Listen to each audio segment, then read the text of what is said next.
YouTubers, Mike Martins here. Mike Martins channel. Good morning, everybody. Welcome to Morning Coffee with Mike. I'm on my way to get myself a cafe up the hill. I just do it for recreation, have fun, drive around town, make sure everything's okay. It's a 2 to 5 minute drive. I only drive for the sake of recreation too. You know what I'm saying? Drop off a bit of mail, hang out, go check out what people are up to. I'd be bike riding right now, but I'm not working today. Monday and Tuesdays are my day off. Wednesday, Thursday, Friday, Saturday, I'm at the shop. But anyways, guys, what am I talking about? What am I going to talk about today? One, I have some reggaeton song stuck in my head from back in the day. If you know the song, comment below. I'd be very impressed.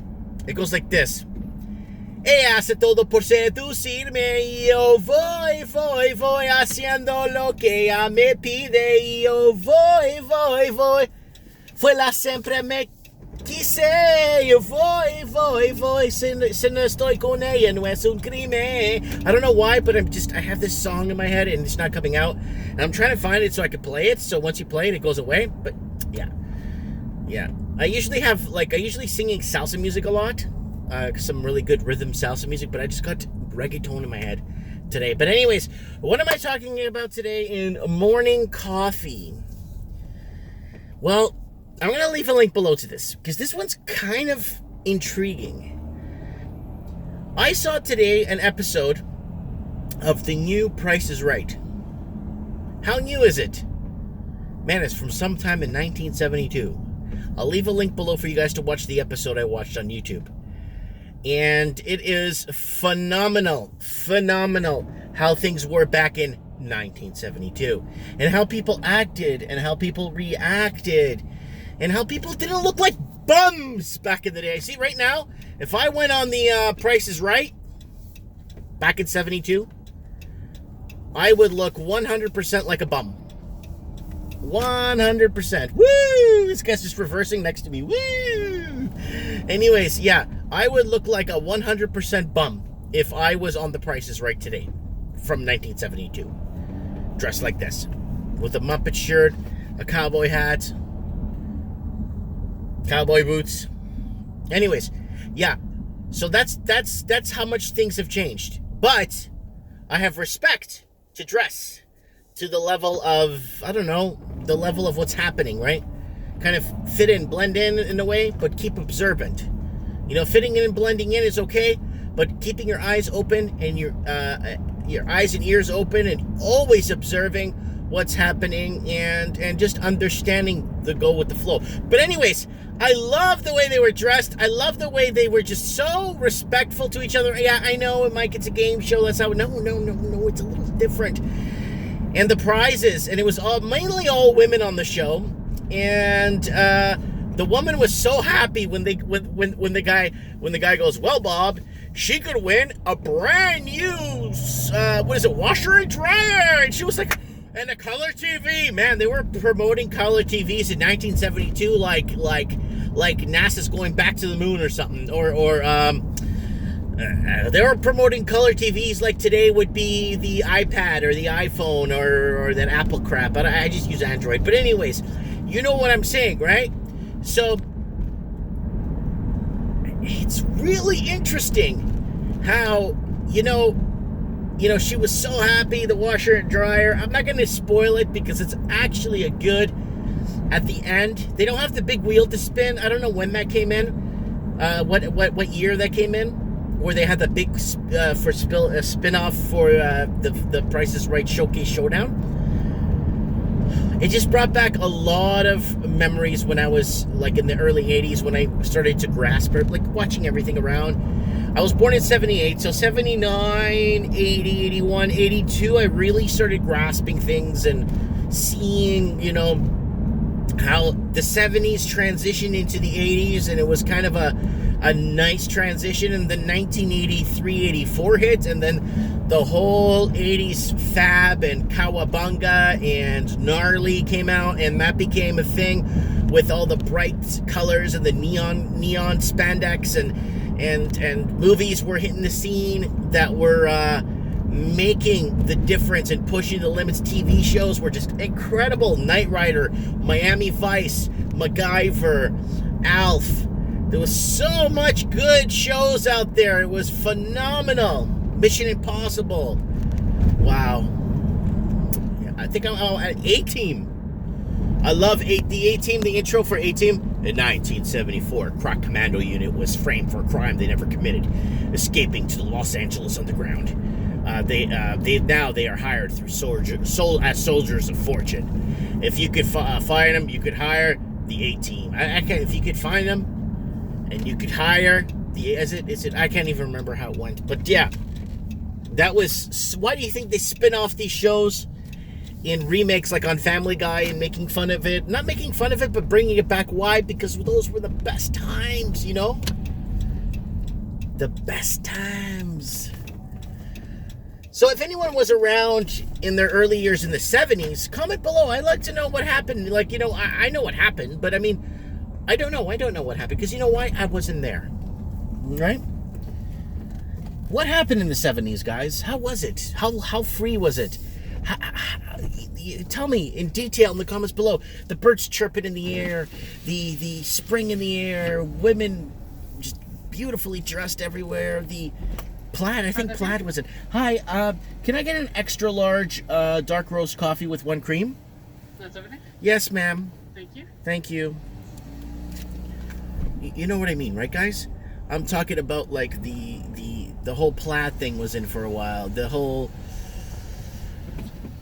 life, man.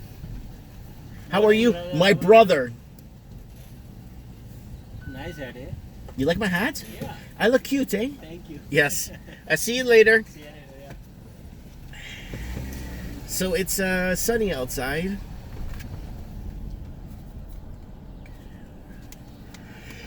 How were the 70s, people? Cool cars everywhere. Because you got a lot of the 60s, right?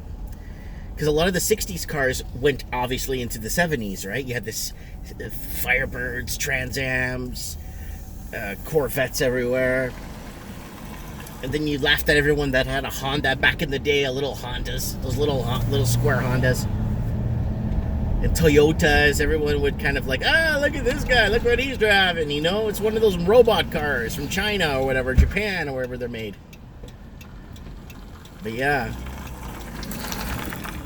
I am waiting.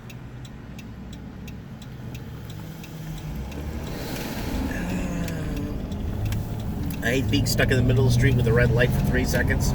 3 seconds over red. Other cars coming the other ways, because the vehicle coming towards me went through the red light. So I was stuck in the middle to make my left, and then other cars are ready to go through. It's like, I'm in the middle of the street. Buddy went through the red light. What do you want from me? But luckily, I only have to deal with that maybe once a day. But imagine in a big city, light after light after light. People making left turns from the right turn lane. People making eye contact with you and then changing lanes on top of you. Like just, I had my signal on. It's like, I have my signal on. It's like you have your signal on. So what does that mean? You just turn on top of me? Oh, God. Anyways. Yeah, so back in 72. I don't know, I think just watching that episode of The Price is Right. God, I gotta wake up. Got my coffee here. Got my Water Joe Coffee Mojo here beside me. Back to work tomorrow. Tomorrow I got a list of things to do. I got a pile of stuff on eBay. I just got lists of stuff to list on eBay. It's phenomenal. I got to do a few handheld junkie videos, video game reporting or video game reviews. I do that to keep balance on the channel. So whenever I put up a video game review, you're looking at it like, why?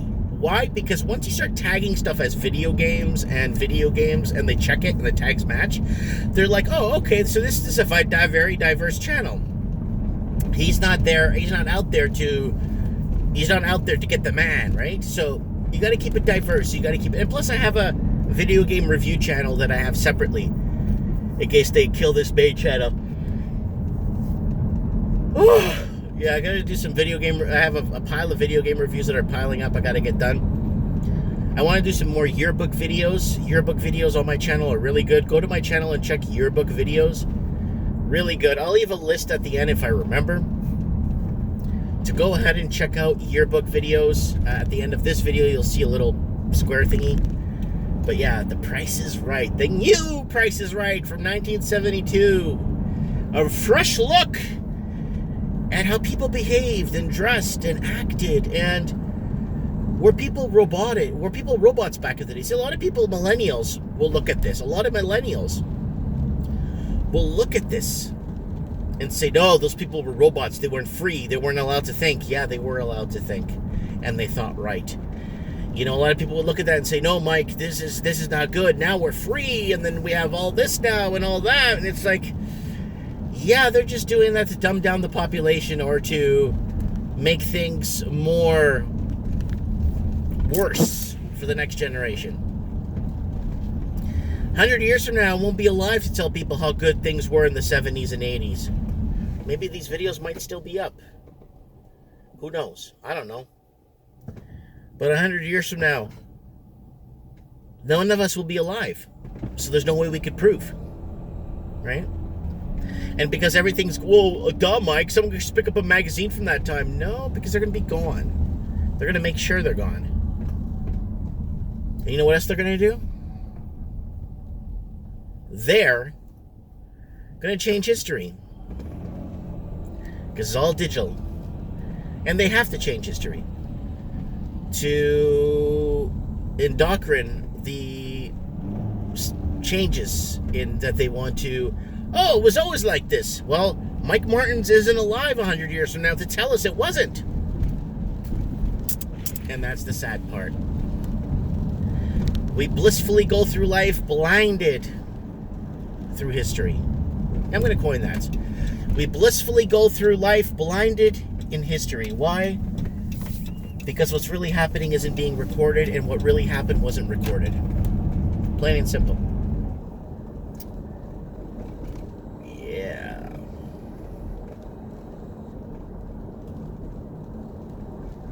My son is singing his first song, by the way.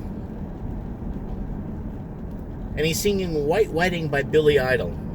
Oh, you should hear him say, "Start again! White Wedding!" Oh yeah, that was my song growing up as a kid. And I play it because it's my music, right? And guess what? He knows. My son wants to learn how to salsa dance too. My daughter too. Because I play a lot of salsa music and they watch it on YouTube with people dancing, right? So I'll probably take him down to Colombia and Venezuela. And, well, not Venezuela right now. Venezuela needs freedom. So we're going to have to sit back and wait till the freedom arrives to Venezuela.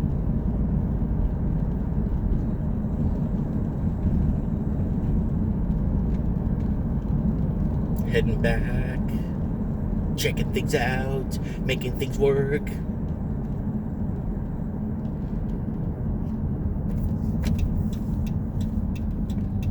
Yeah, I lost quite a bit of weight, guys. I've been off the sugar and off the carbs. It's really hard to be off the sugar because everything's got sugar in it. It's very hard to be off the carbs because everything's made with corn. So it's really hard to find things to eat that have no fructose, or fructose. I have 2 pieces of fruit a day, which the doctor told me I have to eat. An orange and an apple or a banana and a tangerine or something. But no, and I repeat, no carbs and no artificial sugars. But I feel good. I feel more energized. My chin is disappearing.